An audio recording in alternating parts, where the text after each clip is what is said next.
আমরা আজকে 40 বছর থেকে আমরা এই বাংলাদেশ থেকে আমার বাবা এবং ঠাকুরদাদা তিনারা এসেছিলেন, কিন্তু এই 40 বছরে যতবার আমাদের মুখ্যমন্ত্রী এসেছে, যতবার আমাদের প্রধানমন্ত্রী এসেছে, কিন্তু এই মতুয়া এবং পূর্ব বাংলার থেকে যে আমরা এই একটা জাতিগোষ্ঠী এসেছিলাম তাদেরকে প্রত্যেকবার শুধু ব্যবহার করেছে আমাদেরকে।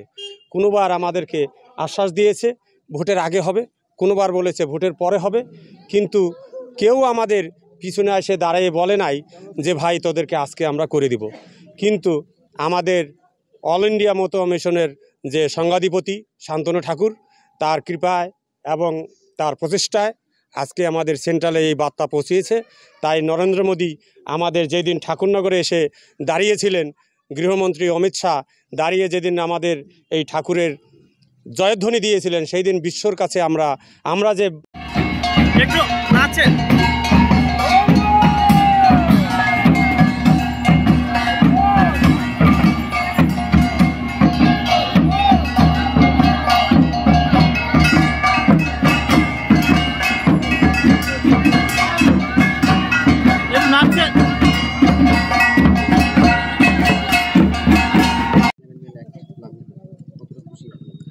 আমাদের খুশির ভাষা দিয়ে আমরা প্রকাশ করতে পারবো না, তার কিছুটা অংশ বহিঃপ্রকাশ আপনারা দেখলেন। আমরা শোনা মাত্রই আমরা যেখানে ছিলাম সেখান থেকে আমরা আমাদের এলাকা ভিত্তিক রাজপথে বেরিয়ে এসেছি।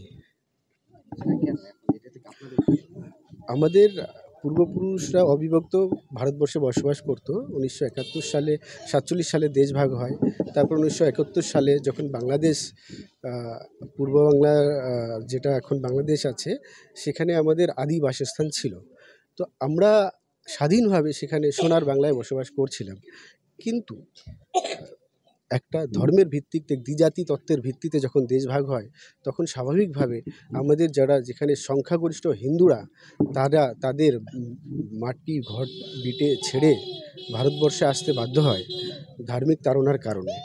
এবং আমরা যখন ভারতবর্ষে চলে আসি, তখন চক্রান্ত করে মতুয়া সমাজের মানুষ যাতে এক জায়গায় স্থান নিতে না পারে, তার জন্য আমাদের ভারতবর্ষের বিভিন্ন অনুন্নত জায়গা, বনে জঙ্গলে, অর্থাৎ উত্তরাখণ্ডে কালাপানি, অর্থাৎ যেটা নাম ছিল আন্দামান ও নিকোবর দ্বীপপুঞ্জ, তারপর আপনারা মরিচঝাপির কথা শুনেছেন, সুন্দরবনের বিভিন্ন প্রত্যন্ত এলাকায় আমাদেরকে ছড়িয়ে ছিটিয়ে রেখেছিল।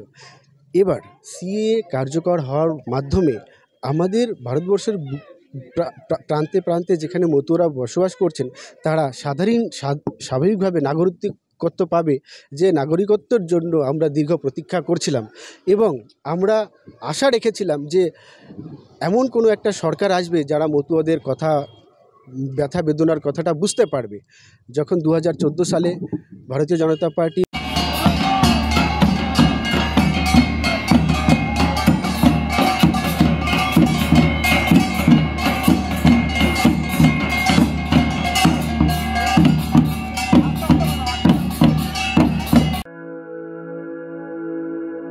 আপনি কি জটিল কিছু সমস্যায় ভুগছেন, সমাধান পেতে চান?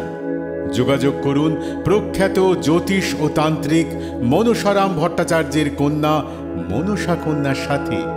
প্রখ্যাত জ্যোতিষ ও তান্ত্রিক মনসা কন্যা হাওড়া জানবাড়ি ও হাতিবাগানের নিজস্ব মন্দিরেও বসেন। যোগাযোগ 9830106967 আর 9239655323।